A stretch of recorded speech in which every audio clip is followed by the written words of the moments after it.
Get the latest Impact podcast right into your inbox each week. Subscribe by entering your email address at impactpodcast.com to make sure you never miss an interview. This edition of the Impact Podcast is brought to you by ERI. ERI has a mission to protect people, the planet, and your privacy, and is the largest fully integrated IT and electronics asset disposition provider and cybersecurity-focused hardware destruction company in the United States, and maybe even the world. For more information on how ERI can help your business properly dispose of outdated electronic hardware devices, please visit eridirect.com. This episode of the Impact Podcast is brought to you by Closed Loop Partners. Closed Loop Partners is a leading circular economy investor in the United States with an extensive network of Fortune 500 corporate investors, family offices, institutional investors, industry experts, and impact partners. Closed Loop's platform spans the arc of capital from venture capital to private equity, bridging gaps and fostering synergies to scale the circular economy. To find Closed Loop Partners, please go to www.closedlooppartners.com.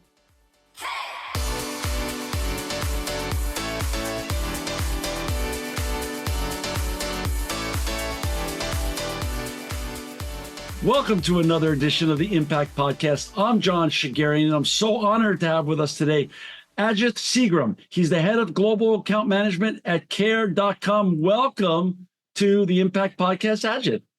Thank you for having me, John. It's a pleasure to be here. Hey, Ajith, before we get going and talking about all the important, impactful work you and your colleagues are doing at care.com, can you share a little bit about your background? Where were you born? Where you grew up? And how did you get inspired to get on such an important and impactful journey that you're on right now? Oh, thank you. It's a great question. So I was born and raised in Toronto, Canada.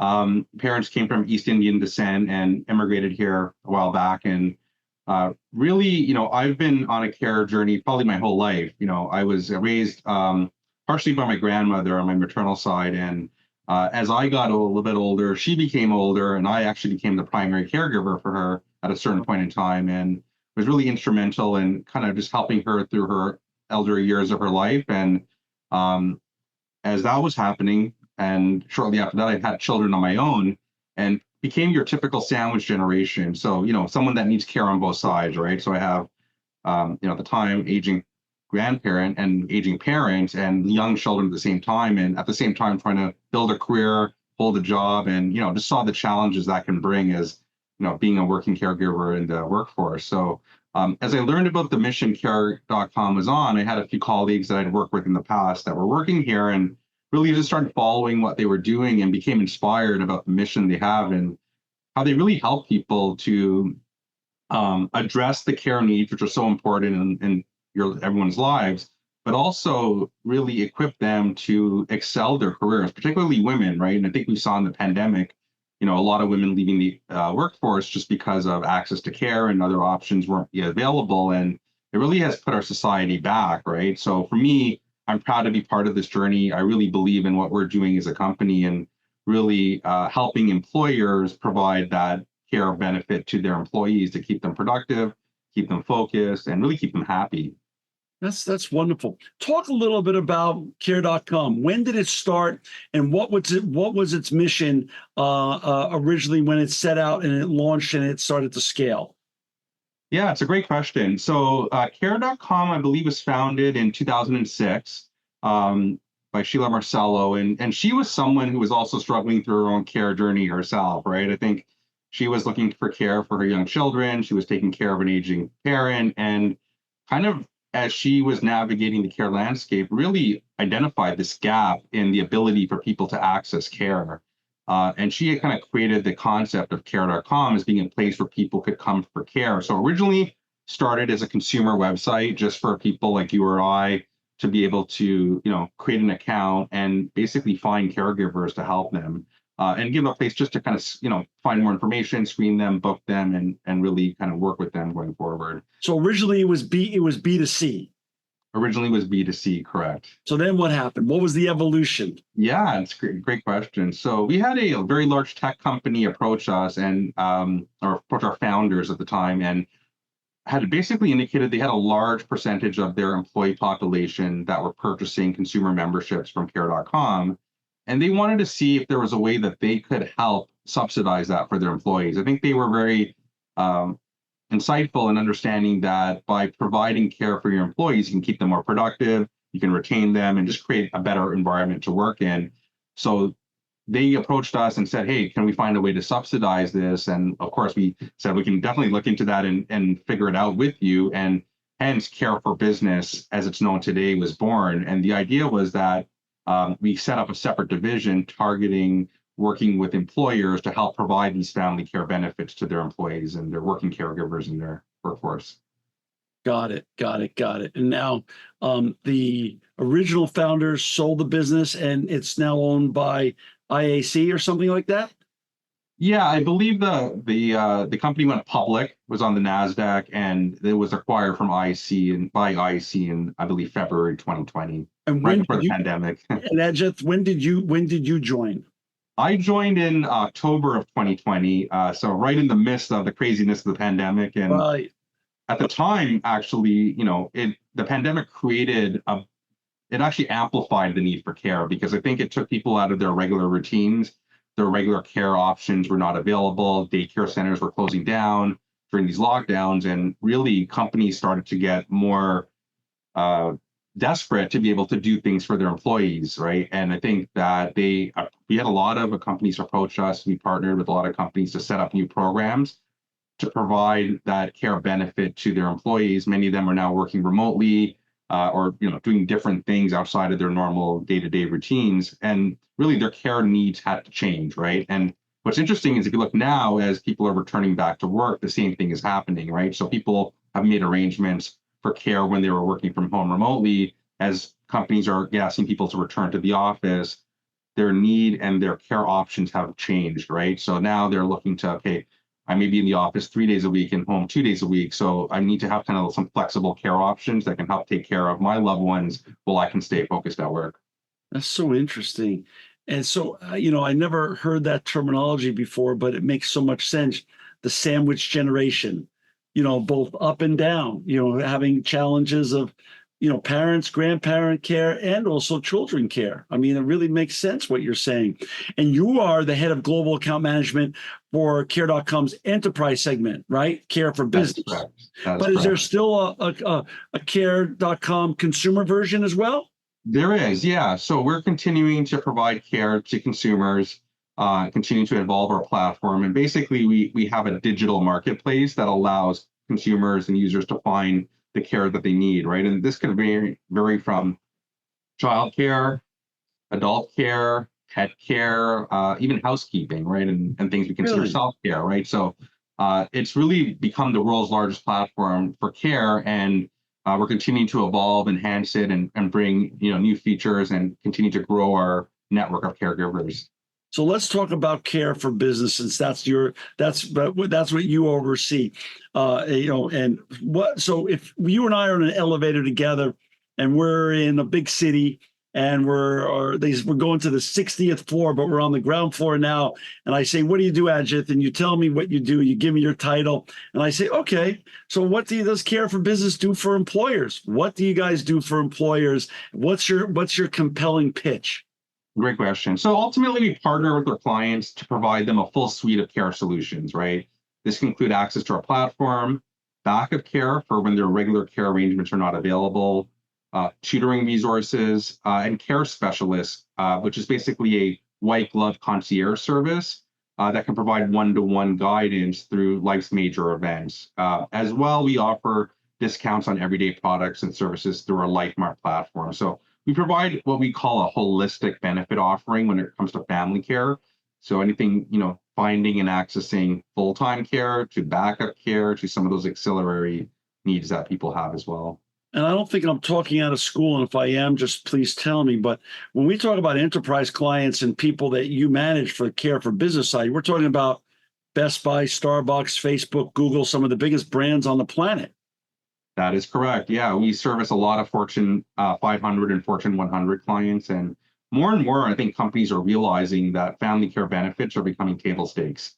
And we're seeing a growing demand across all companies and large employer segments, as well as small individual, small businesses that are really seeing the need and seeing the impact that providing these benefits can help on their employees, right? And we've seen 31% increase on productivity among their employees, 28% improvement on retention, and as well just the ability to hire better talent because it creates a more attractive package for potential candidates. So it's a recruiting tool, it's a retention tool, and also goes to culture and employee happiness and satisfaction. Because as you and I know, especially with your generation and younger, it's not only about making a paycheck; it's about making a difference.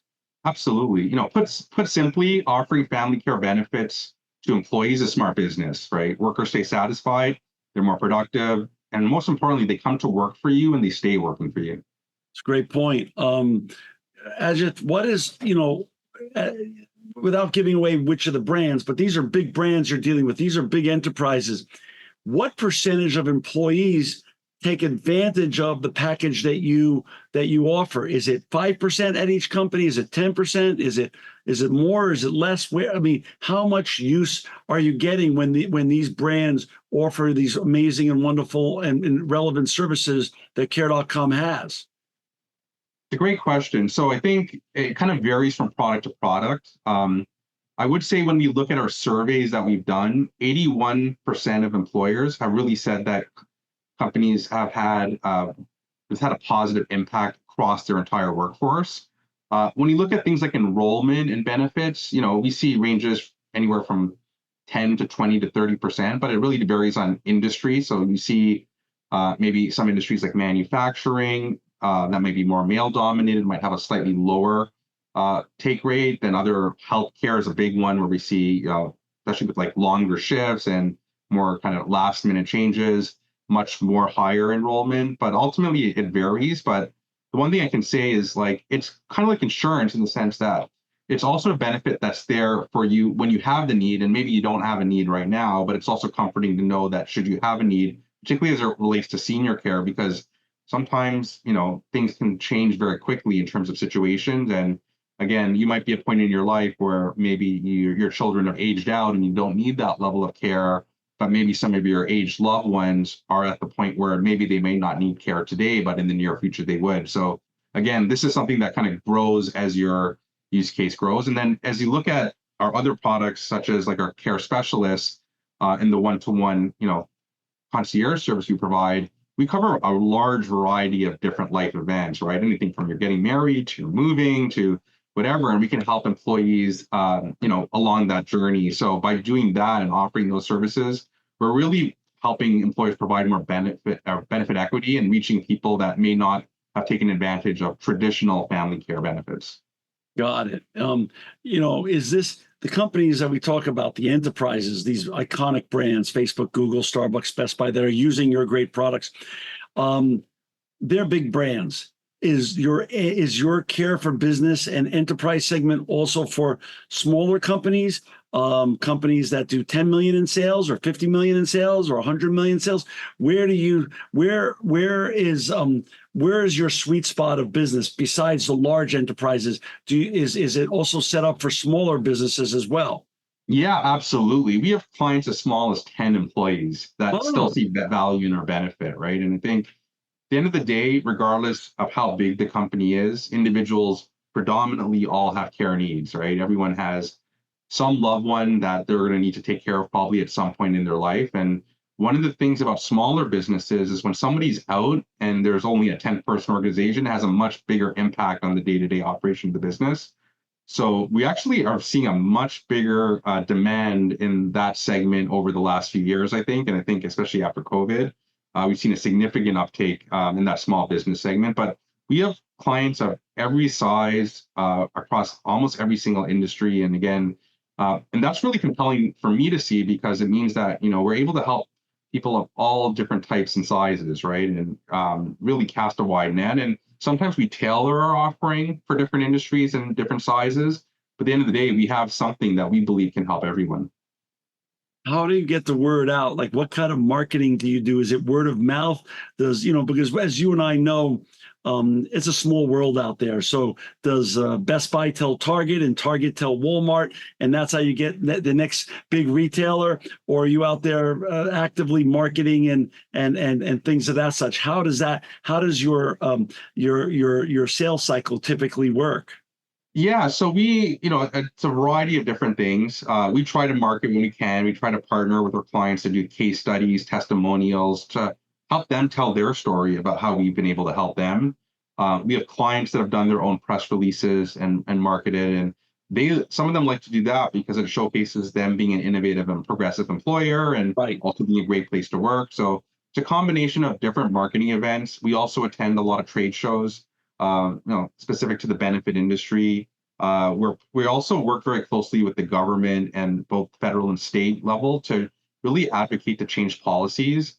Right. In fact, right now there's a childcare summit going on in DC, the National Childcare Innovation Summit, and we have many care members that are there actually right now today. We recently had one of our clients, Suffolk Construction CEO, speak on stage about how our benefits have helped them to really retain and keep their employees productive.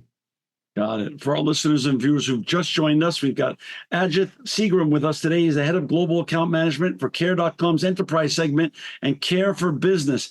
Ajith, talk a little bit about your Care spending account product. What does that mean? Great question. So Care Spending Account is a new product that we're bringing to market.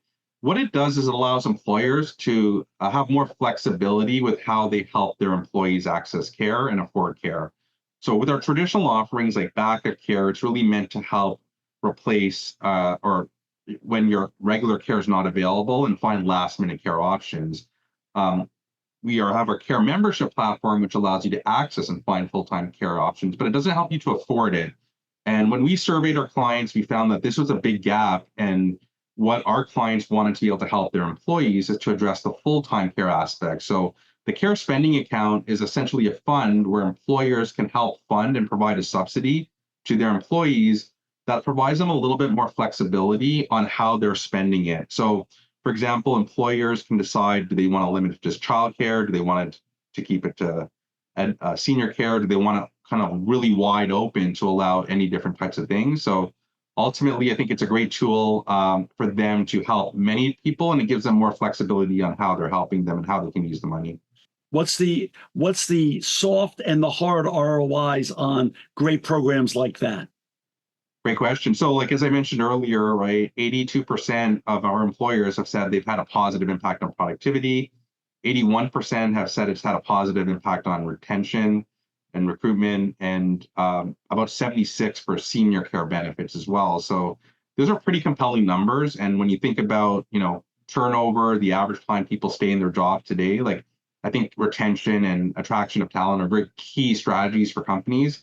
People are, companies' biggest assets. And I think it's about helping keep their best people, keeping them motivated and keeping them present too. So it's not just being at work, but it's able to be at work while having confidence that your loved ones are being taken care of in good hands. Let's talk about practicality. So whether it's from a consumer point of view, because I'm both a business owner, CEO, and also just a consumer as well, is one of the great benefits of Care.com's mission and value proposition, peace of mind, that when I use your great products and services, whether I use it through your enterprise and business segment, which you run, or I just become a consumer on your website and just use the B2C opportunity, when I'm hiring these folks to help me with my grandchildren or my parents, you're saying I have peace of mind because these are all been very vetted and highly qualified people. And how does that work?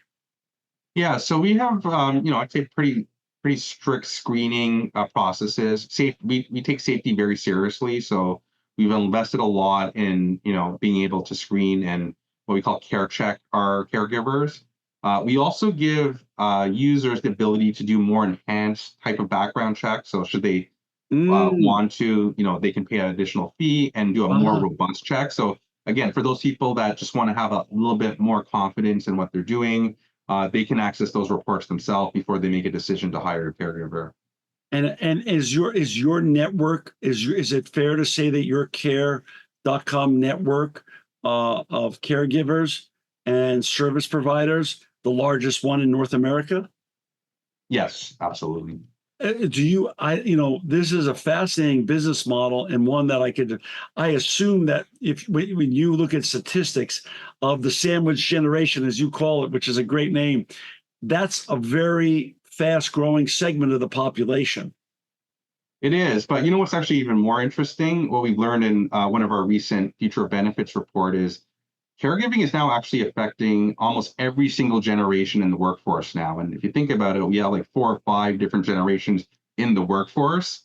And whether it's senior care or adult care, almost every single generation has some responsibility for care going on, right? Whether it's your parents or your grandparents, and I think just more modern and complex families create, more different care needs. But again, that's something that was a bit eye-opening when we looked at that survey to see, like, it's not just your stereotypical generations that you think are taking advantage of care. It's pretty much everyone across the spectrum.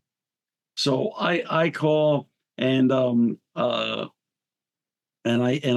contact my care.com rep and someone goes out to help one of my parents, but there's not good chemistry between that caregiver and parent. Changing the caregiver, not a hard thing, part of just the process of getting the right chemistry between the people they're caring for and also the caregiver itself. Yeah, definitely. I think it comes down to personal preference. One of the features you have is you have the ability to read a little bit about the caregiver before you decide to screen them. You can interview them, you can chat with them before you decide to commit to them. So many people, including people that I know that work at care.com, have really found caregivers that have stayed with their families for many, many years, right? And whether it's like maybe they started looking after their children and down the road, maybe they had children. So like I think that it really helps people form that personal connection. We equip them with the tools to be able to find the people they want, but ultimately, it's a very personal decision, right? On who you want to take care of. And I think everyone has some personal preferences, and they just incorporate that into their search and screening. And, we try to match them as best as possible to what they're looking for. But at the end of the day, it's incumbent on them to decide, is this the right person for, the need or the role they're looking to fill. Ajith, you've been there 4 years now. What does the future look like? What are you excited about? And how much growth do you have in front of you? Well, I think the growth potential is unlimited, right? And if you look at what's happening in the US, right, you have a couple of events that have really happened, right? We're coming off the heels of the pandemic. You have the cost of childcare that's rising significantly year over year.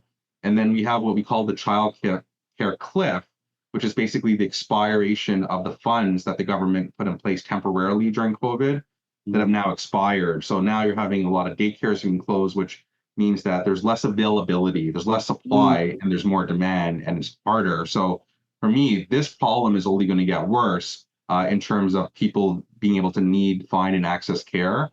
So in terms of what we do, I think it's something that this need is going to just continue to grow, and our role is going to be more and more important. And that's why we're not just working with clients, but we're also working with the government and policymakers to try and advocate to change policies to be able to just address this in the longer problem and the bigger picture here, right? So it's not just about helping individual companies one by one. We're actually trying to change the entire viewpoint of childcare and how important it is to the success of a nation, and really work with the government to modify the policies, modernize them, and really equip people to be able to afford and access care. And elder care too, right? Absolutely, right? Yeah. You have the aging baby boomer generation. The number of seniors that are going to need care in the next few years is going to outweigh the amount of people that there are taking care, right? So we also are doing more grassroots things as well and trying to bring more caregivers into the market, doing local events in other areas to acquire more caregivers. So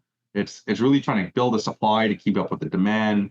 But just to answer your original question, what gets me excited is our ability to impact people's lives, right? One of the things I love about my job is almost on a daily basis, we get testimonials from users, customers that just rave about how we've helped them in a very specific situation. And something that just really warms my heart because it knows that the hard work we do on a day-to-day basis has really impacted and touched someone's life in a positive way.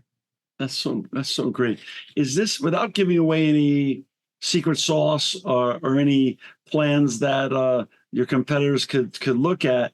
Or is this a business model that can be replicated and you guys could take this to Europe, Asia, and other parts of the world?